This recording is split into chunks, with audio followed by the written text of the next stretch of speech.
Hello, and welcome to another edition of Truth and Rhythm, brought to you by funkingstuff.net. This is a show that gets deep in the pocket with contemporary music's foremost masters of the groove. I'm Scott Dr. Goldfine, musicologist and author of Everything is on the One, the First Guide to Funk. If you don't have your copy, hop on over to Amazon and pick one up. You'll be glad you did. Whether you're watching or listening, as always, I thank you very much for your continued support. This episode features Frank Richard, that's spelled R-I-C-H-A-R-D, but rather than pronounced Richard, it's Richard. Did you know that? If not, you've already got your first piece of insider information from this episode of Truth and Rhythm. Frank Richard, the original and only lead singer of New Orleans funk masters Chocolate Milk. The eight-piece group got its start in the early 1970s, succeeding another famous funk band from the Big Easy, the Meters, as producer-songwriter Alan Toussaint's backing band.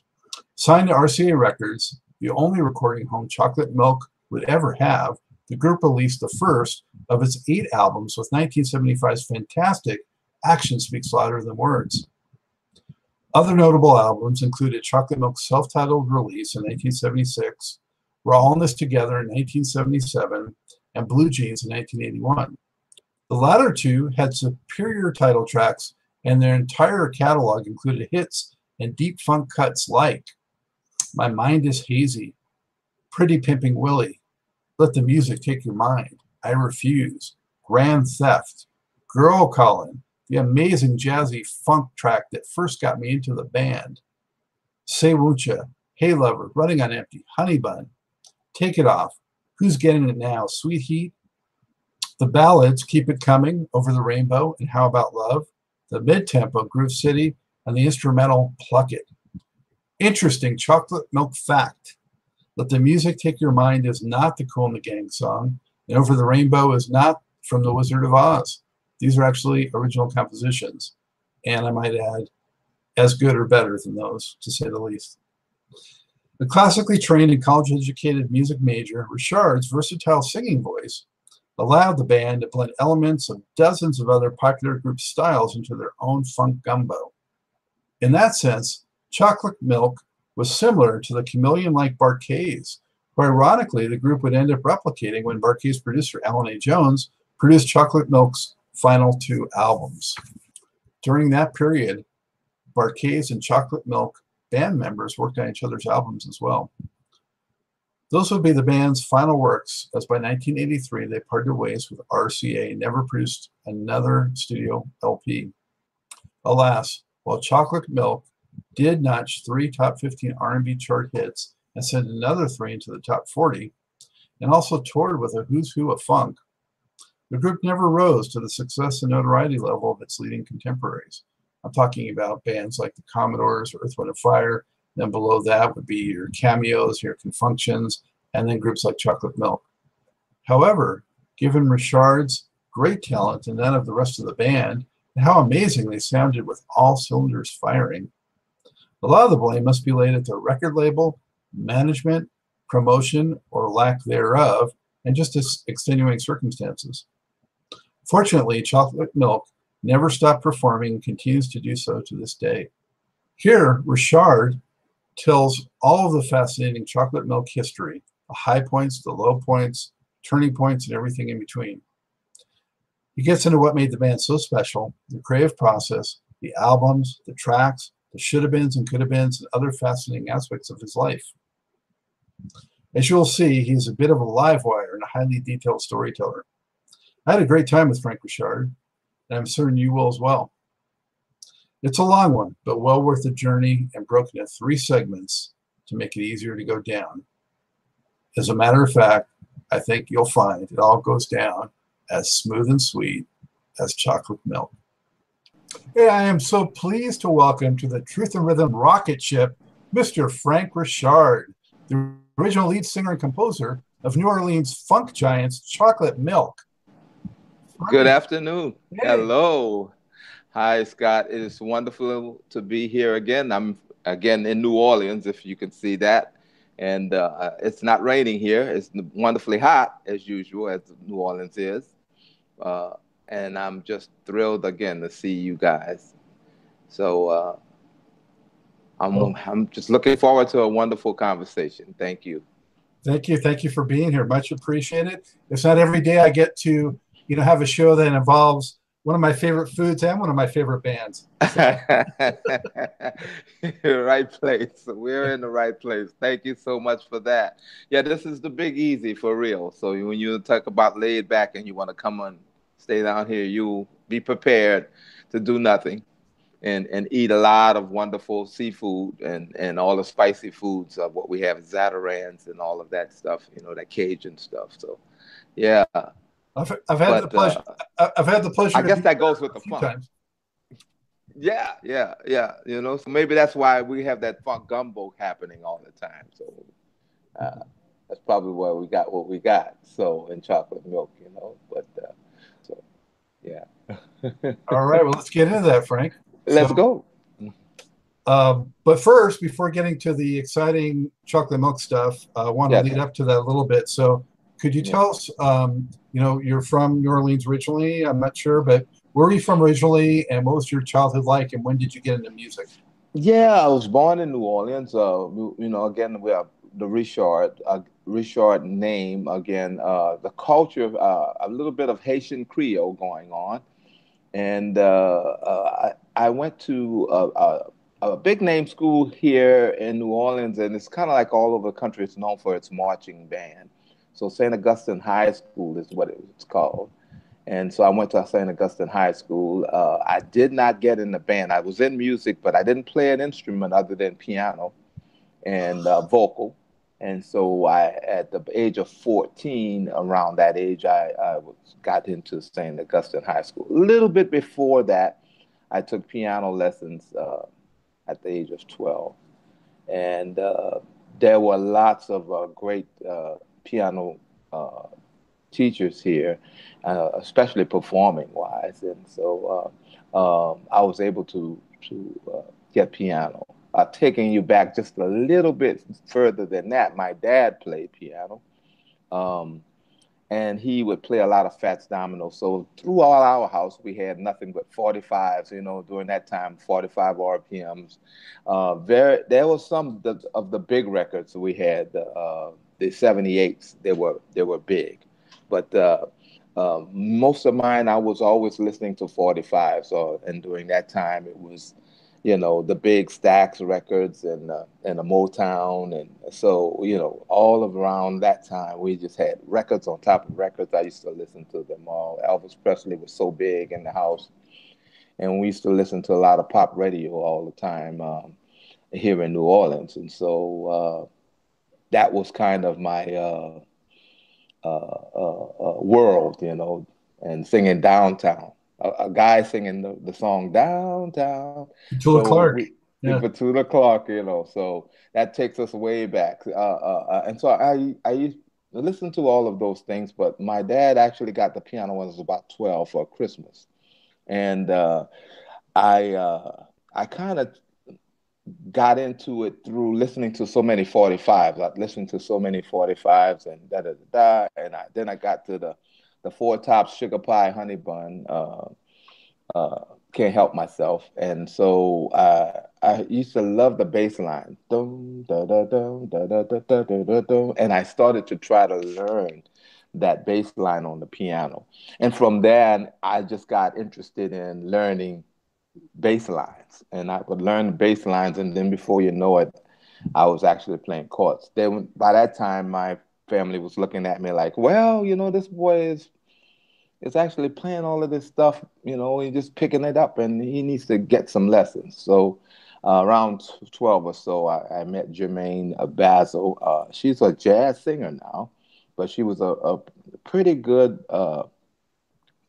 artist all the way around. She could play bass. She could play, she was kind of like still jazzish. She was jazz, but at the same time, she was classical. So she did a lot of piano playing. So during that time, she was that kind of a lady. So my dad actually introduced me to her as a piano teacher. And what I did not know, I didn't know that she could actually play, as we would call it in New Orleans, play by ear. She could play by ear, also by the notes. So it really was good for me because um, I could do both also, but I was learning to read. And through her, she was helping me get through all of that because if anybody ever played by ear, that you would know the hindrance of learning notes, learning to read music and by ear, you got this block going on because what you hear and what you're reading gets to be confused, and you pick it up so quickly. So in my case, I was always picking up the chord changes and where that was going before I actually read them, and so I could kind of uh, anticipate what was going to come next. And sometimes I'd be right, and sometimes I'd be wrong. So that's a part of playing by ear. It's a chancy thing, but at the same time, it's a wonderful discovery, and you like that adventure. And as a kid, you like to challenge yourself on what's coming next, what's coming next. So that was the hardest part for me. So it was very hard to read music for me because I was constantly challenging my inner ear, if that makes any sense. Mm. But uh, but anyway, from that point on, I began to start writing music, and because I was already composing music and didn't know I was, and we would actually do a Liszt song, or we would do a Chopin, and she would tell me, you need to learn this for next week's practice lesson, and so I say, oh, okay, and then I would say, well, could you play it for me? And she would play it. Now, this is what you need to learn. You da da da da. And I would hear it. And as soon as I would hear it, I'd play it back for her. And so she would like, oh, wow, okay. But I don't need you to do that. I want you to read the music. And that was difficult for me because I would already have it. And then I had to go and read it. And so it was like backwards to me, but I get you. that was a challenge. But anyway, so go fasting forward from that, we're getting the 45s, as I was saying again. That's where I learned most of all the songs of that time, Jackie Wilson and James Brown and da da da. We can go on from all of that situation that we had back then, because that was a lot of music back that time in that time. So and a lot of the popular music were just was rampant on the radio station. So, and I love radio during that time. So I was always on the piano. And from then, during my school days, when I was 14, there were young guys coming across putting together bands. So that was kind of the trend there. Everybody was like putting together bands. Well, I'm gonna band. Would you come play piano for me? They didn't want me as a singer, but more of a piano player. And so I was getting into the band, and one of the first bands called the Javelins. I got in with the Javelins, and I was playing with that, and then they needed somebody to sing, and so I just volunteered to sing, and voila, I started singing, and before you know it, I was off the piano and into the front line of singing. So How old that were was you at one of my that kids. time? About I was about 14. I was about 13, 14 years old. And then when I got, because I was ninth grade. So by the ninth grade, there were a lot of talent shows during that time. And I got involved in the talent shows and I would win them. And, uh, and then from then I started having bands back up every time at the talent show. They would back me up. Sonic's bands. There was another band called the Gladiators and da da da da and on and on. And I would win them. And by me winning, a lot of other bands were recruiting to get me. And I wind up with a group called the Deacons. And how that happened is by the time I got to be 17, almost 18, I had gotten a early bird scholarship, music scholarship to Dillard University.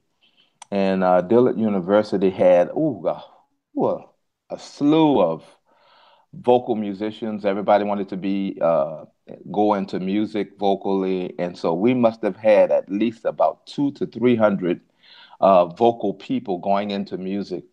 And I had gotten that early bird scholarship, and I went to that during my summer program. But when I actually started in that in September, That's how many people were actually there. By the time I got to my sophomore year, there was only 5 of us.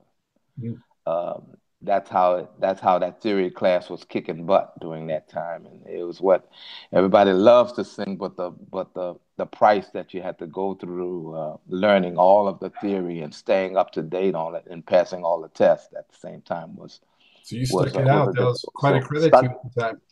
stuck it out, and believe it or not, I was still challenging myself. So that was at Dillard University. I had a wonderful experience there. Dr. Hall, Frederick Hall, wrote a lot of spirituals in his day. He had composed a lot, and so he was an elderly gentleman. And when I met him, and at the same time, he was over the music department, and so I learned a lot of theory, and I've learned to hear his music. So I kind of deeply incorporated that. But I saw that on the other side, because like I told you before, I had went to St. Augustine High School, which was a Catholic high school. I was also Catholic, and Dillard University was not. And I knew a lot of people at Xavier, and Xavier at the time was a better music school. And so the people from Xavier University were recruiting me to go to switch, transfer to Xavier University.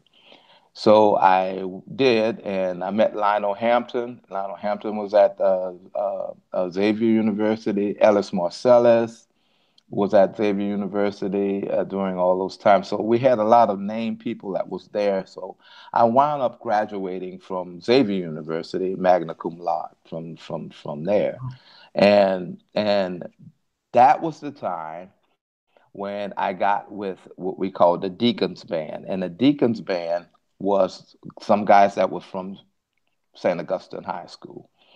And they actually changed the name and became Chocolate Milk. And Chocolate Milk actually was a jazz group without the vocalist playing in the quarters. We called it the quarters, this Bourbon Street. And we always call it the French Quarters. And that's where they actually started to perform.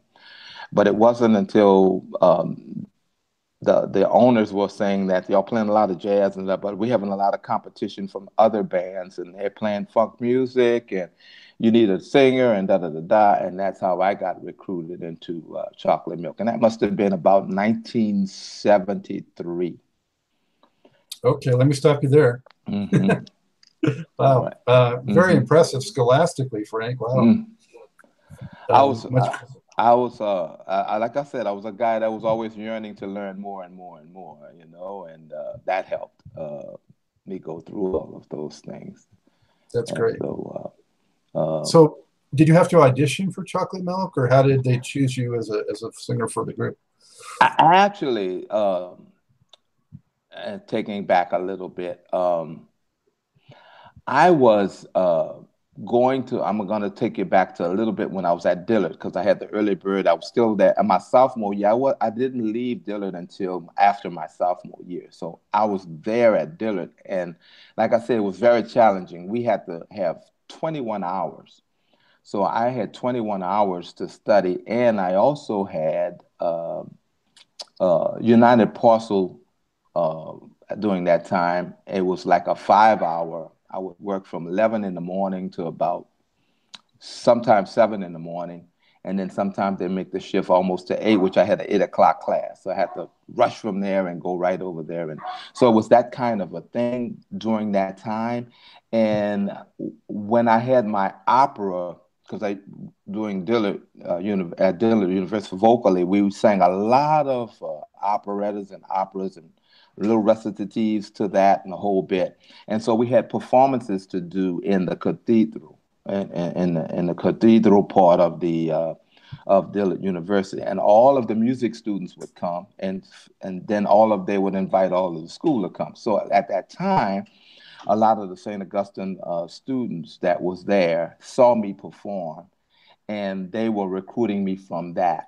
Now, mind you, that they did have a lot of other uh, soloists in their bands already, and they always wanted me to audition for that.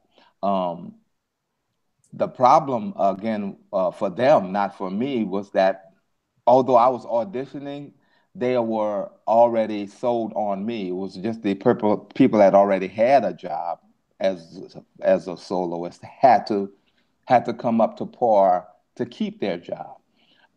So that's how it kind of started. So they recruited me over, and the little manager they had there said, you know, we would like to have you, but we have another singer. And so, you know, we have to work it out with that other singer to try to get you in.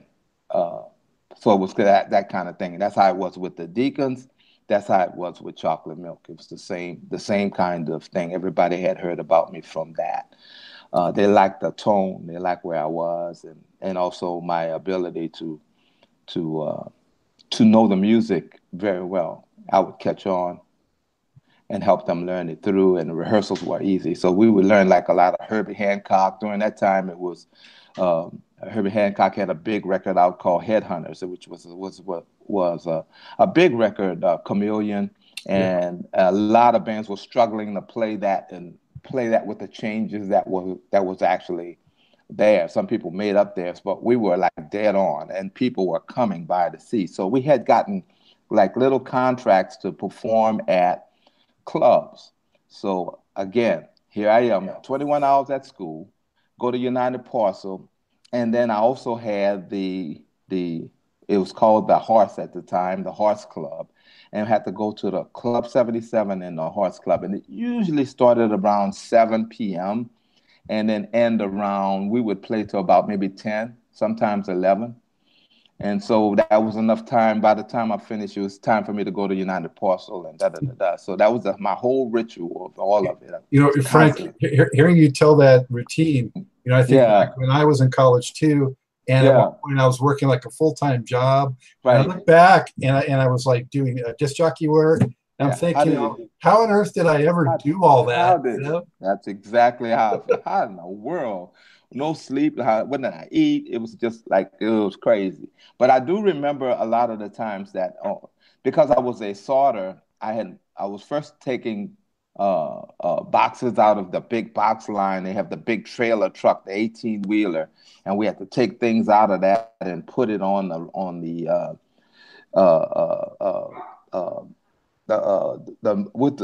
conveyor, the track. It's like the track. We put it on the track and roll it with. I think that's what you call it.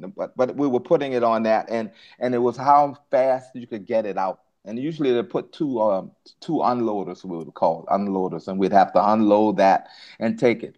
I had gotten so good at doing it that they actually put me in there by myself to do it. And then it was only then financially that I figured out, like, they're using me like crazy. Like I could do it by myself, but they were killing me. They wouldn't get anybody else to, so they was burning me out. So, but I figured it out. But I also learned how to read as I was putting it out, and I was doing it slower. And so I would read the addresses and not memorize them. And so they said, wow, this guy, he would be a better sorter than the unloader. So I wound up being a sorter and sorting packages into the box line, into the trucks and the whole bit. So I went to being a personal loader for the truck driver. So I would do this almost till when the truck driver comes in the morning to take his packages and the whole bit. I would actually see between 12 and about 2 o'clock. I don't know how I loaded those because I was always sleeping. I was sleepwalking the whole time, taking boxes out of the box. I always joke about that, like a zombie. I always joke about it many times. But Frank, when you were in school then and going for that, what were your career aspirations? It was always, a lot of people had that problem, and that was kind of blessed with not having that problem. When I was about 14, I knew what I wanted. I knew what I wanted, and I knew where I wanted, and I knew what I wanted to do. The problem is that wasn't there a vehicle for me because I didn't know who to talk to or who to go to handle that. But I did know what I wanted to do. I wanted to do that. So when I went to college, I automatically went into music because that's what I wanted to do. It was only till I got to be about maybe 17 that I saw a music teacher and a music teacher that taught music. And I said, well, you know, if I can't do my dream, there's something else I could possibly do. And so I saw that. But I also met the girl of my life. I met my wife, I've been married to almost 50 years now. Wow. But I met her when I was 14, and her mom was a teacher.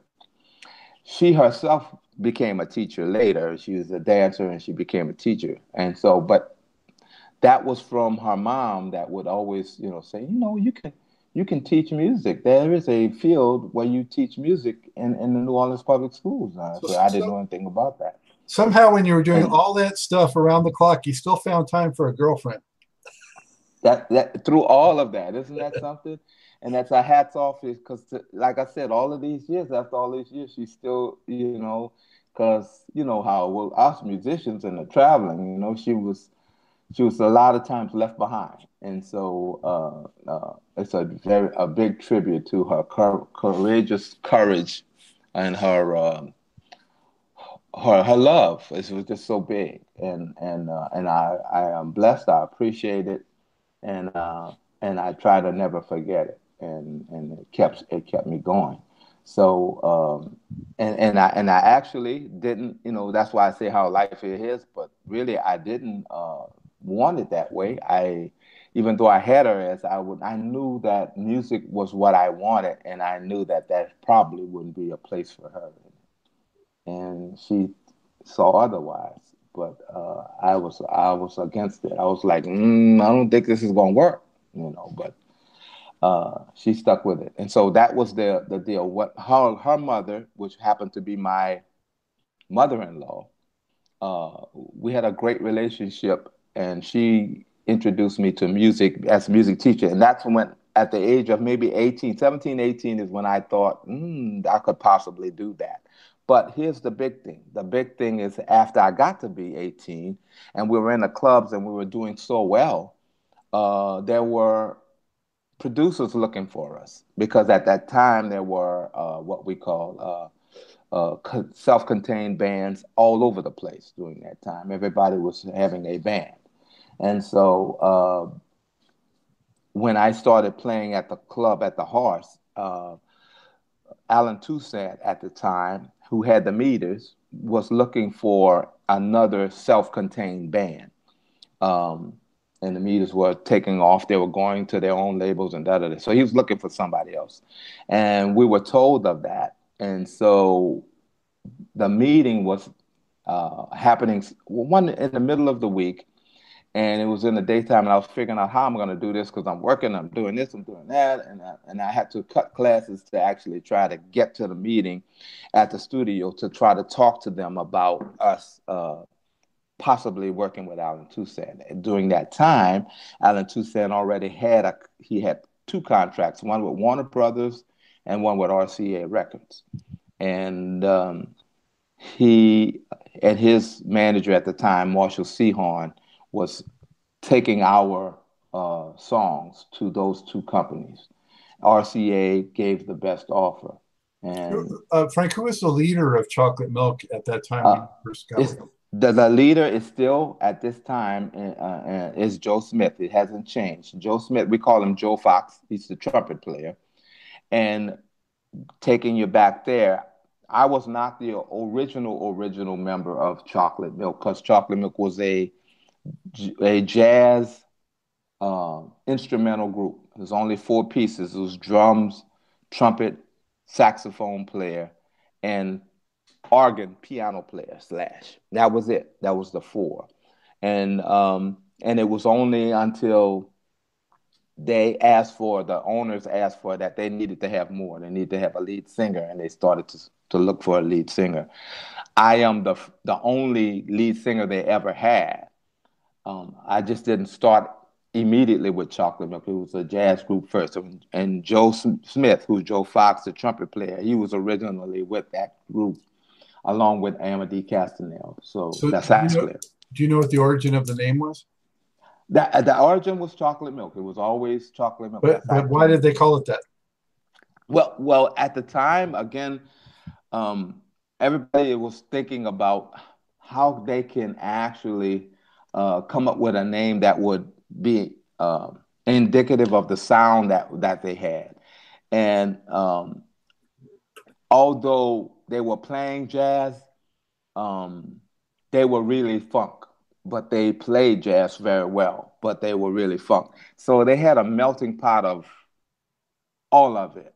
And it's indicative of kind of what New Orleans is. And New Orleans is that melting pot where there is no really white, there is no black, there is no really true anything. Everything is a mixed. And at the time, A all gumbo. of the it was a gumbo. And at the time, to be honest, that when they were a jazz group, all the guys in the group were your color. They were considered black, but they were your color. So they come from the Creole. So all four of them were that. So they actually were called Milk, the Milk Brothers, Milk. And then I came along, and I put a little chocolate into that milk, and thus came the name Chocolate Milk. And so it kind of had the mixture of, it's just saying that we're a culture of a gumbo, a mixture of everybody. So that's kind of how Chocolate Milk took its little place of that. And so, yeah, so that's kind of how it came about. And so when I got there, then Robert Dibon got there, and he's about my color also. So it was that. But that's the guys, the basic guys that's kind of started that again was Joe Fox on trumpet and Amadee Castanel. And they were actually what we call the mulatto, or from their generation. Mulatto from here in New Orleans always means that there were African American people trying to be passing for white because they could actually go both places.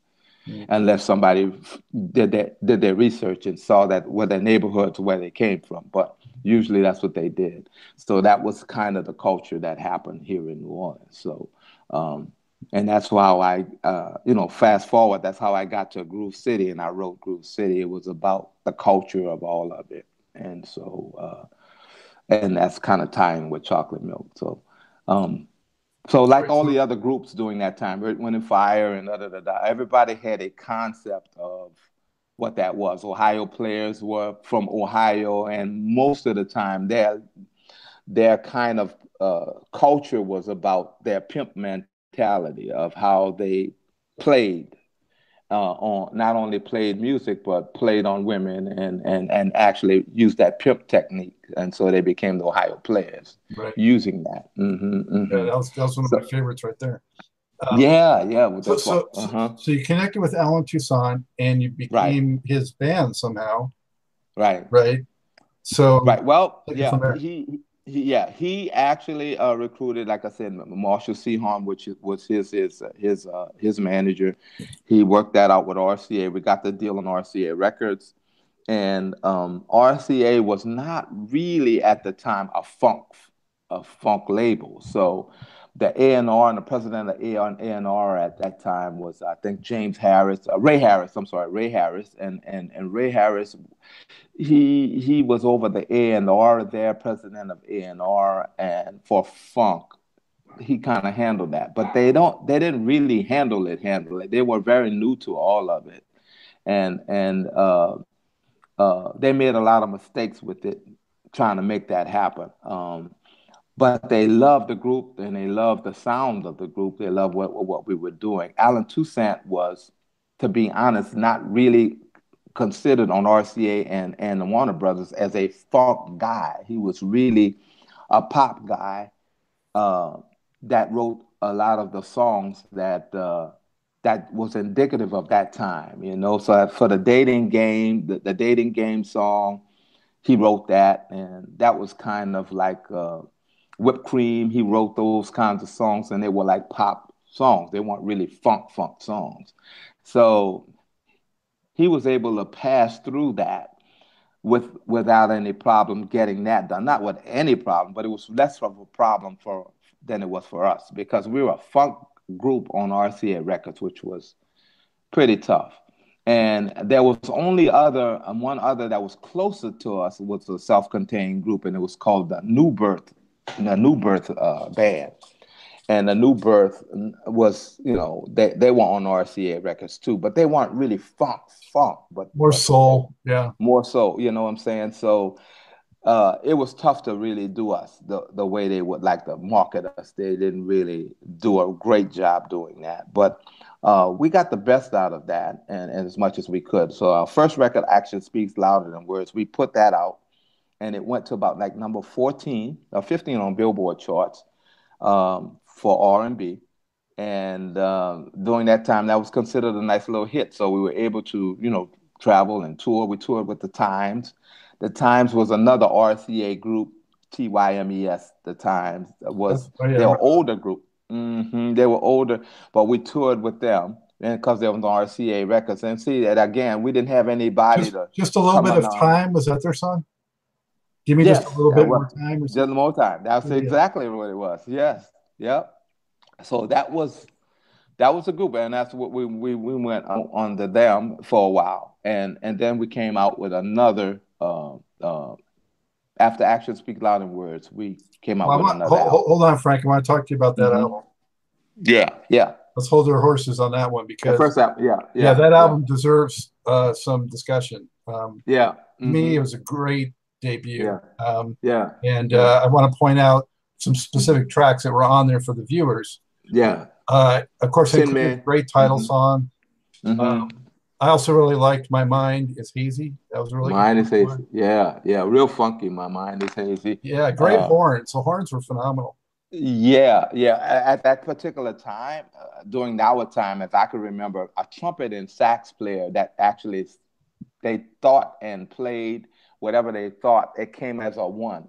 And that was hard to come by, because they actually could have a one sound. I mean, they were that tight, and we never saw anybody during that time that had a tight horn section as tight as we had the trumpet and sax together. And, this is 1975. So that's also, right. That's right. The other great tracks I really liked were Pretty Pimpin' Willie. Yeah. That was the time. That was, all of those are one of the times, and I guess that's what I say when Ohio Players came out. Well, if you remember, Curtis Mayfield, right around all of that time, this is what Superfly was all about. This was what that time of the era where dope was prevalent, and also pimping women were prevalent, and that's Superfly. Curtis Mayfield. So all of this came out of that same kind of thought process. So when you thought about the Ohio Players, we thought about Pretty Pimpin' Willie, and we also during that time thought about how you can incorporate outside sounds to the music. So we would have the Rolls Royce blowing the horn, beep beep beep, and turn around and I'm Pretty Pimpin' Willie. And so we actually had the drummer Dwight, and Dwight has almost the same name I have. We actually have the same birthday. We're a year different. He's a year older than me, but my birthday is September 4th, and his birthday is September 4th. Wow. And he's Dwight Richards, and I'm Frank Richard. And a lot of times the RCA record would get that mixed up. They'd swap our pictures and get it confused, and then they'll call me Richards and him Richard, and it was crazy. But he was the drummer that actually sang on that song, I'm Pretty Pimpin' Will, so that was So that I was going to say, actually, the vocal on that one actually reminded me a little bit of the Ohio Players' influence, just in that style. Yeah, because we actually toured with them, and during that time, being as young as we were, and as big as Skin Tight and all of those songs were for Ohio Players, when we actually got a tour with them, for people to say, God, you guys are better than Ohio Players. And so on tour, they were telling us that, and that kind of filled our heads to the point that we thought we should be doing those kinds of things. So we stretched out, and that's kind of how Pretty Pimpin' Willie and all that, because we actually was touring with Earth, Wind & Fire and Ohio Players during that time. And Earth, Wind & Fire didn't have anybody touring with them. Usually they come either by themselves or if they came with anybody, with somebody they were already involved with, like Denise Williams, because they played on the records, or there Emotions. was a group for promotionals, or Pockets. I think they produced a group that they had of their own called, I think it was called Pockets or something. But when we started, and when Earth, Wind & Fire started, we were opening for them, and we opened for Ohio players. And Wow, that's a great bill there. Yeah, we opened for them, and as I said, a lot of people were like, "Wait." The only thing different is when we was with Earth, Wind & Fire, we could play the Ohio players' songs, and so we could put a little. But when we got to Ohio players, we couldn't play none of their songs. So we had to make sure. Oh, you actually covered some of their songs? Yeah, definitely. And I guess if you go back, not that far back, but if you go back when we were with the producer Alan Jones, when we were at the Bar Cave, they realized that I had that I could do that kind of thing because I did it as a young. So that's how Blue Jeans came about. And we had a song called Blue Jeans on that album. And Blue Jeans is kind of like an Ohio player song, except it's done by me. Yeah, we'll get to that. I had a little twang. That's a good one too. We'll get to that one. That's like the Larry Dotson thing. Yeah. Exactly. Yeah. On this record, though, actually, Louder Than Words, I wanted to also mention the song People. Which was very cool. Yeah, I wrote that. Yeah, nice. It had, to me, sort of like a Gil Scott-Heron kind of vibe almost. Yeah. We came from another, like I said, during that era, all of that was prevalent, all of that was around. So when we were in the clubs and playing, especially, that's where most of our songs were written, when we were at the Hearts Club and playing, and people used to come and see us and perform, and we would watch how they behaved themselves in the club. And everybody had a joint, everybody had and everybody was swearing to God that they were religious, and they'd go to church the next morning, and we get off at 12, sometimes 4 o'clock in the morning, and then it's a Saturday night, and Sunday they were off to church, and you could see them with the weeds still in their on their breath, and it was all of that. And so we incorporated what was going on, and that's how people, and how trusted they are, and how much of a lie it all is, and but we're all sinners, and it's not something that we can just judge everybody. You this and you're that and you're that. We're all sinners, but it was a statement made that, hey, this is what we're doing, and take a look at it, and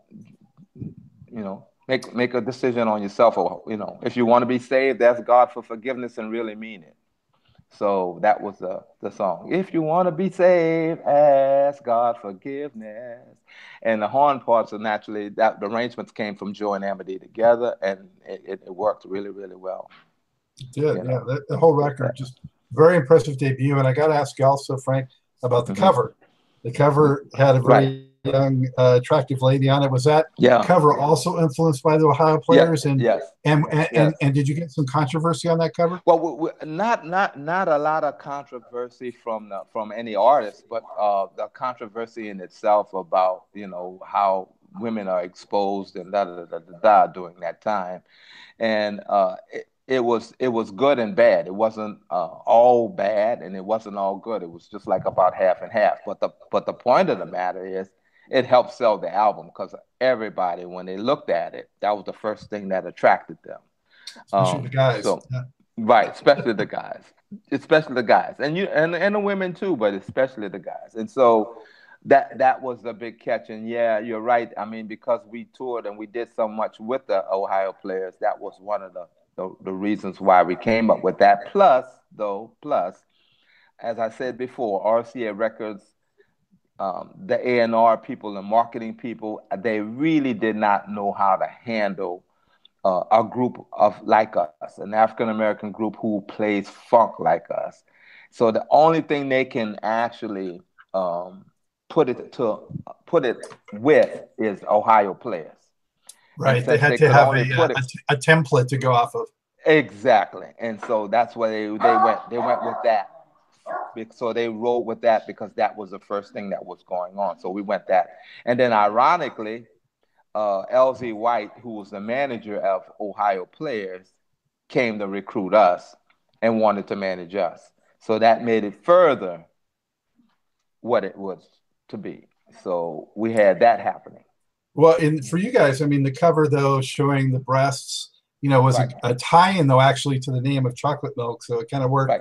on a different level from what the Ohio Players were doing.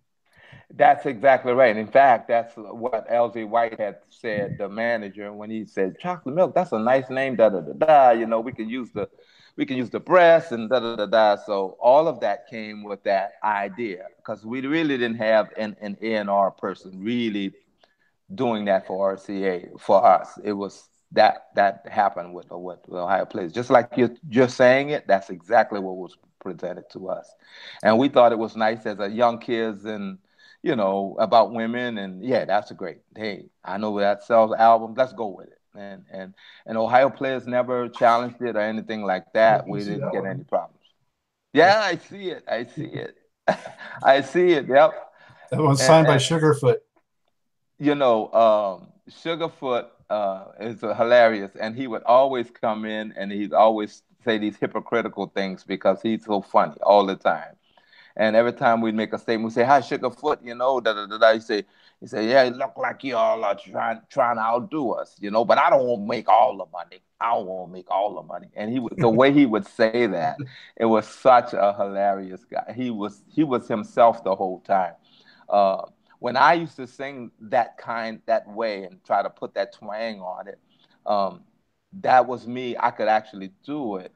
But to see somebody who actually was that, like he wasn't trying to do that. He was the original item. Yeah. He was just, that was him actually doing it. And so that was fascinating. That was always fascinating. So Frank, talking about the band playing shows at that time in the mid 70s. Yeah. The Ohio Players, as great as they were, I saw them a number of times back then. They weren't quite as good live as they were in studio. A lot of people, I think, will do that. Right. And that's what we were getting. Did Chocolate Milk bring it on stage as good or better than in studio? Yeah, that was the talk. The talk was that we were better than the Ohio Players, and so the word got around. Like I said, Sugarfoot was, he would say it when we come out the dressing room and da da da da, But it was a fact that they were a better studio group than a live group. They pulled it off in the studio, which to me, to be honest, they did the studio better than we did the studio. And I think it's only, and I think only because, not because of the musicianship, but I think only because they just had a great team at Mercury. Their team in the studio at Mercury and the engineers, the way they pushed it and presented that whole sound coming out of that, they did that. And we didn't have that kind of a team. Alan Toussaint, again, like I said, was from that world. He wasn't from the world where, and he was still a little bit further back in his thinking as far as doing things. But he also was a money man. He's a financially money. He thought about money now. He didn't think about money later, but he thought about the money now, and he would make sure that we come in his studio to record. So all of the money and everything would come to his studio rather than look at it and say, "Hey, you know what? There are some studios in LA we can actually do, and we can get better, and we can do this. We can go to Electric Lady. We can go to, we had, Record Plant. In fact, Record Plant, And then there was a studio that I actually talked them into going to do, which we will talk about later, which was the album Chocolate Milk, where we were in space. And there was another Milky Way kind of chocolate milk. And we did that one at I can't, the name is escaping me, but we did that one at the studio where the Jacksons did the Destiny album. Total Experience Studio. Total Experience. There you go. See, you're on it. We went to Total Experience, and that was a whole different world. All right, we'll get to that. And so we'll get to that. Yeah. So, but that was the point, so Alan Toussaint again wanted us to stay in his own studio, and do it in his own. But it was ancient. It was not up to date for where everything else was, sound wise. So Ohio players did beat us on that. Mm-hmm. The thing about Alan Toussaint, Frank, is, man, he wrote some songs that were turned into amazing funk tracks, but by a lot of artists. But you know, in talking, I had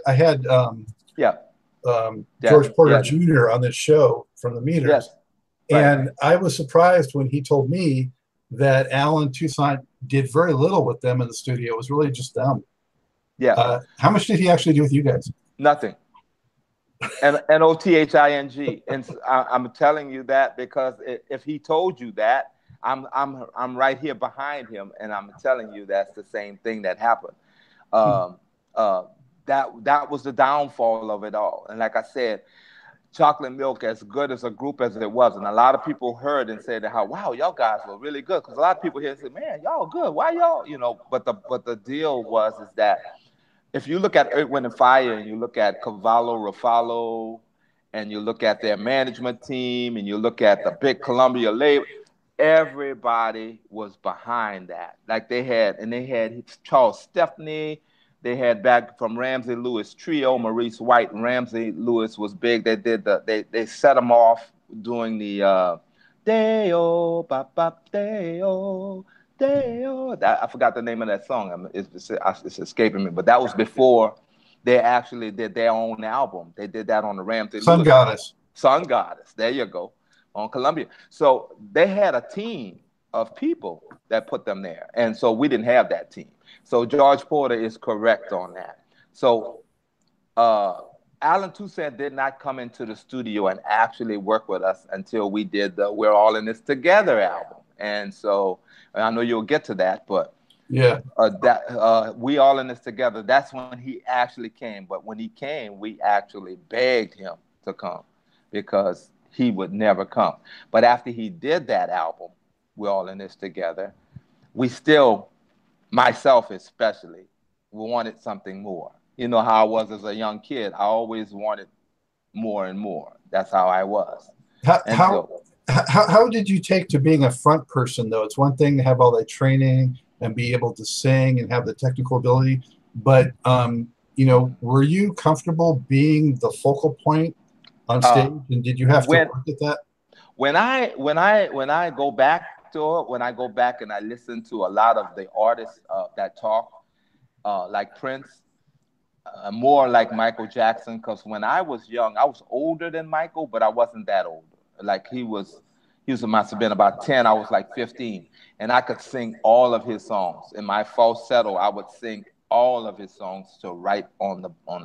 And I remember all of the interviews that he would have. You know, they would interview him. They say, "Well, how this little guy? You know, you act like when you're on stage, you're just a kid, but when you're on stage, you act like an adult. I mean, how you handle yourself." And his answer was always that, you know, he just felt at home on stage. And that's my answer. My answer is that on stage, I feel I could just do anything on stage. It was never something that I could contrive or make up, or I could just be me. And always when I'm me, I'm just so much better. The highlight is always there when I'm doing it. We even tried with choreographers. We had choreographers during our early years with the Barcades, naturally, and because we were going on tour with them, and a lot of that just didn't work, especially with me, because I just like to be really free on stage, and I like to be able to do what I need to do. And it wasn't that I couldn't do the choreography. I did that. It's just that it was very constricted. So where I didn't meet a choreographer where they could actually put us in that choreographer mode and then let me move out like a Michael Jackson did. Because if you notice, Motown had a machine behind them. So when you have the temps and you had the impressions and you had the miracles, and you had all of those behind you that's doing that. They had a machine, and Supremes, they could actually pull all of that off. We didn't have that. So we had some choreographers, but they were never at that level. And so the ones that they had didn't do justice to me. Did you So guys I get was very much into the comfortable. elaborate costumes at all? The costumes came with how that times came, and so we did have a person that was in New Orleans, and she gave us some. One time we had mirrored costumes. They had mirrors all over it, and I used to dance so much I used to cut my fingers every time I put my hands on my clothes to move, and so it was that. But it was an eye catcher for sure. We went to Kansas City, and the girls went crazy over that. I mean, it was like we were like the Michael Jacksons all over again. I mean, it was. Mm. I did How About Love, and I just couldn't finish the song. It was screaming and hollering so much. Yeah. But two things happened because of that. It was in Kansas City. How About Love was a big song. That was number one. But number two is we were on tour with Kool and the Gang, and Kool and the Gang didn't want to headline that act because they had another engagement. So they asked if we could be the headliners. And so, if you ever remember the Kool and the Gang was pretty much at that time like Ohio players. They were not good Before concert. JT. Before JT, they were not good. They're great in the studio, but not good live. And so they were playing a lot of jazz stuff, and a lot of it, they were turning a lot of people off. And we'd come on stage, and we were headlining, so we really killed it. So that was why it was so big in Kansas City. And like you say, until JT, when JT came along, there was a system there that worked out their choreography and got it. So when they did Ladies Night, I mean, they were on it. Yeah. So yeah, Yeah. that was a difference. Yeah. Let's move on through some of the other records, Frank. Yeah. So the next one, 76, was Comin', right? That was well. Yeah, we also had the second album, and that's what I was telling you. LZ White came on as the manager from Ohio Players, and that song was called. I mean, that album was called Chocolate Milk. Right, I got them both here. So which one came first? The Chocolate Milk with the lady on it, the actual lady on it. That's the first one that had the Tin Man on it. We did America's song, Tin Man, a song by America. Right. What made you guys cover that song? But like I said again, that first album, during that time, we were so popular. Like we played the Horse, we played the clubs, we played everywhere. And then by the time we did the clubs in the rural areas, in urban areas, then we moved and stretched out to a lot of white clientele. And because we were doing that and performing with Chicago and all of the people that were coming through there at the time, and we started listening more and more to not just funk music but pop music. And so we listened to at the time America's had this song called Sometimes Late When Things Are, and so the Tin Man came through that. And so I just put my own spin to it, and then we put the jazz licks to it, the Tin Man, and we just tried it out. And then when we tried it out, everybody liked it, so we just kept it on the album. But that was one of the songs that was the first album. Right. Second album has a picture of the lady, but it's more of a close-up, and so you can't really see her face. So, and it had the dripping chocolate milk letters. The letters were dripped like milk. That was the second album, and that was the one with How About Love, what I was telling you about, that everybody in Kansas City really loved. Nice ballad, really good ballad. That came from the second. Then the third album came. And when the third album came, actually, we had, after the second album, we had a nice bass player. Robert Dabon had a brother, Ernest Dabon, and Ernest played bass. And right around that time, Richard Pryor, I remember his comedy album had came out. It's a huge for Richard Pryor. And we played it on LSU's campus. And there was a club on LSU campus that we played. And Ernest Dabon got so spaced out and crazy. He kicked the congas over. He was spaced out. He was playing the bass, and he was all over the place. And the owner of the club got so irate, and they was threatening to throw us out and not have us come back anymore. And it was then that we had a meeting to get rid of the bass player. It was a hard decision because it was Robert, the keyboard player's brother, and he felt some kind of way about it, even though. But anyway, we got rid of that bass player, and that was the hardest part. So the third album coming around with the Coming album, we had to look for a bass player. And it just so happened that because of our popularity, this guy, David Berard, came around and said that he'd play bass with us. And he was a kind of bass player at the time where you have the thumping bass, the popping bass. And well, I'll tell you right now that song on there, I Refuse, reminds me straight out of Larry Graham. Yeah, that was David Berard. And that's what happened. And show you the signs of the times. Ernest Dabon was a wonderful bass player, but he was smooth. He was just, everything was smooth about him. And when we lost him, or got rid of him rather, and we looked for another bass player, and we got David Berard. And when we got David Berard, he was a different kind of style. He was definitely funk. And it reminds you so much of Larry Graham. And at the time, that's where we were already. We were already into Graham Central Station. We were playing Graham Central Station songs. We were there. And so when he came along thumping, that's how I Refuse and the Coming album, that's how that happened. And that's how we started writing towards that. Coming was one of the singles from that album. Yeah. Yeah. I want to take a moment, Frank, to just mention some of the other cuts on the self-titled record. Yes. First off, it's amazing that you managed to put out 2 records in the same calendar year, considering what you went through with the bass player and all. Yeah. It was like I said, it was a blessing in disguise, and at the same time, it was a hard year for us because we didn't know who we were going to replace or how we were going to come up with a bass player. You mentioned Kool and the Gang before, and that second record had Let the Music Take Your Mind. Is that the same? That's the same Kool and the Gang song, right? But you guys slowed it down a little bit. Well, actually, no. It's an actual. We did a little Kool and the Gang, but that's an actual original song. I wrote that song, but I got the idea from Kool and the Gang. I got the idea, but it's original chocolate milk song. Well, I call it chocolate milk song because if you ever look at the credits, all the songs that I wrote, I shared with the group the whole time. So they all have their names on it, which that was stupid of me, but that's the way that worked. That's a lot of people did it that way back then, and they regret it now. You're right. I also liked Party Happy on there. That was a really good funk song that to me has some Earth, Wind & Fire influence. Yeah.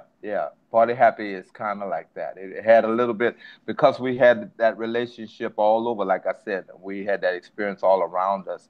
We had a little bit of Earth, Wind & Fire, and we played a lot of Herbie Hancock during that time. And so it kind of had a lot of those feels, especially there's a song called Star Bright, which was on the Coming album. And Star Bright had that feeling of, again, Earth, Wind & Fire, and the feeling of where we had heard Herbie Hancock, that feeling of it. When you're talking about Herbie Hancock on the Chocolate Milk record, it closes with Pluck It, which is an instrumental. Right. So that was, again, we did that song. That was after we did when we did the Chameleon, we did the tour with them. And after we came back, we did the clubs for a while. And then we had a rehearsal. And everybody was saying the word F, Pluck It. And so we couldn't say that. And so we say, well, we can't say that. We need to change that. And so we changed it to Pluck It.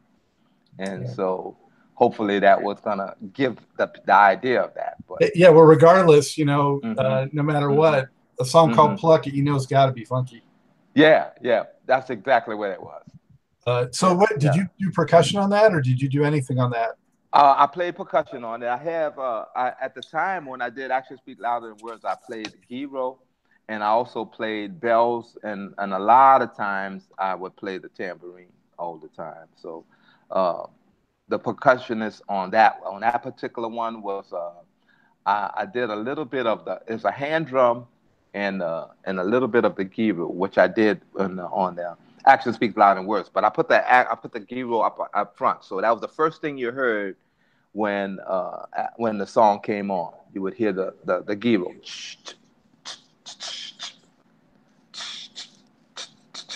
and then the bass came with the synthesizer bass. But on that particular song, just percussion I played. That was it. On the Callin record that you were talking about with the changeover and the bass player, you mentioned already songs I was going to mention, but one other I want to mention is Something New, which to me had a little bit of like a war kind of vibe. Right. Well, it had a little bit of war, and also during that time, it was just starting to happen. There was a group called LTD, which they were playing a little bit of funk kind of during that time. It was with Jeffrey Osborne, but it was called LTD, and his voice tone was similar to mine as far as the baritone voice was. He just had a light head tone voice that he added to that. And I've also had that too, so it was very kind of similar. So during that time, they had a song called Concentrate on You, which was a big song for them. And that's how Something New came about through that. And again, we toured with War. And so it's going to have that feeling, because we played, back in the day when I first started with Chocolate Milk, we were playing Four Cornered Room, and we were playing Slipping in the Darkness, and I can go on and on and on. And really, if you listen to Grand Theft, there's a song called Grand Theft that Alan supposedly wrote with us. On the next record, yeah. On the next record. If you listen to Grand Theft, it's actually a Slipping in the Darkness kind of beat. Dump, dump, dump. A lot of people have copied that in different ways. Exactly. Well, you know, that's the influence of War. I mean, that was War was very influential. And, you know, War, when I saw them I used to go to auditorium when I saw the groups that played. They were the most impressive to me, because they actually played. I mean, they wouldn't say a word. They just come on and just play. And, you know, that back then it's called Papa D would play the congas. I mean, he played the congas like nobody's business. I mean, he just come on and they just be whipping it. And as soon as they come on stage, they just play. They don't sing. They don't use any vocals. They just play. And what was interesting to me is it was never boring. It was always interesting. So their transitions were always kept interested, and a lot of the songs were not memorable, like as if they started composing them on the stage. Improvisational, yeah. There was completely improv when they were doing it, and it really knocked me off. Out of all the groups during that time, I really liked War, and Lee Oscar was such a charismatic harmonica player that we've never saw, and I never saw in my time. I've heard Stevie Wonder play, and he plays beautifully, but Lee Oscar had that charisma about him, how he played through his body, because his body language would take you to another place. It's almost like Joe Cocker. When Joe Cocker sings, to me, when I hear Joe Cocker singing, it's the way he sings that. It's like he's getting an epileptic fit. It's like he's intriguing. It's like you want to, you know, catch him. You want to save him. You want to you want to try to do something. So he keeps your eyes. He keeps your attention, you know? So that's what Lee Oscar was. So can you imagine a group like War trying the choreography steps and all that? Yeah. Not happening. You're not having it. Except for what we call it, John Belushi. Except for I saw John Belushi. Joe Cocker, yeah. Joe Cocker. John Belushi. You know. So, but it's amazing, and this what made people what they were, and I enjoyed that. Yeah. You know, both War and separately Lee Oscar have been on Truth and Rhythm. So viewers, if you haven't seen those, make sure you catch them. Okay, I will try to take including Frank. Oh, there you go. Yeah. All right, Frank. I met Harold. Harold is still, he might be still down here, but I met Harold, the drummer. and we had some wonderful conversations about Wall, and I was asking him about, because I really like Lee Oscar and I hadn't heard him, but I noticed that Wall had different names now. They were Lowrider Band, right? yeah. Exactly, Lowrider and all that. And matter of fact, the bass player that I was telling you about, he was actually playing with them for a while. So the one that thumping when we got for coming. So interesting.